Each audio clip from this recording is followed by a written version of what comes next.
വിവിധ വർണ്ണങ്ങളിലുള്ള പൂക്കൾ സമ്മാനിക്കുന്ന ഒരു പ്ലാന്റാണ് ചൈനീസ് ബാൾസം അഥവാ ഇംപേഷ്യൻ പ്ലാന്റ്. അതും ഒരുപാട് കാത്തിരിക്കാതെ തന്നെ പൂക്കൾ തരുന്ന ഈ ചെടി നമുക്ക് അനായാസം വളർത്തിയെടുക്കാനും സാധിക്കുന്നതാണ്. നല്ല ഡയറക്റ്റ് സൺലൈറ്റിൽ വെച്ച് വളർത്തുകയാണെങ്കിൽ ഇതുപോലെ പോട്ട് നിറഞ്ഞ് പൂക്കൾ ഉണ്ടാകുന്ന ഒരു പ്ലാന്റ് കൂടിയാണ് ചൈനീസ് ബാൾസം.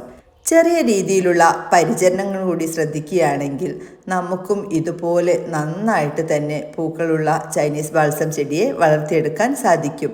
ബാൾസം ചെടിയുടെ പരിചരണത്തെക്കുറിച്ചുള്ള വീഡിയോയുടെ ലിങ്ക് ടാഗ് ചെയ്യുന്നുണ്ട്. എല്ലാവരും തന്നെ മറക്കാതെ കാണാനായിട്ട് ശ്രദ്ധിക്കുക. ജിഫിയിൽ വേര് പിടിപ്പിച്ച 10 ഡിഫറെൻറ്റ് ഷെയ്ഡ്സിലുള്ള പ്ലാന്റ്സുകൾക്ക് 290 രൂപയും കൊറിയർ ചാർജുമാണ് പ്രൈസ് വരുന്നത്. 10 ചെടികളുടെ കോംബോ ആയിട്ട് മാത്രമാണ് ഈ പ്ലാന്റ്സുകൾ സെയിൽ ചെയ്യുന്നത്. കളർ സെലക്ഷൻ ഇല്ല. നമ്മൾ ലീഫ് ഡിഫറൻറ്റ് നോക്കിയിട്ടാണ് ഓരോ പ്ലാന്റ്സുകളും സെലക്ട് ചെയ്യുന്നത്. എല്ലാ പ്ലാന്റ്സും തന്നെ പൂക്കളായവയല്ല. ബാൾസം ചെടികൾ വാങ്ങിക്കാൻ താല്പര്യമുള്ളവർ സ്ക്രീനിൽ കൊടുത്തിരിക്കുന്ന വാട്സപ്പ് നമ്പറിലേക്ക് മെസ്സേജ് അയച്ചോളൂ. എല്ലാവർക്കും വീഡിയോ ഇഷ്ടപ്പെട്ടെന്ന് കരുതുന്നു. Thanks for watching.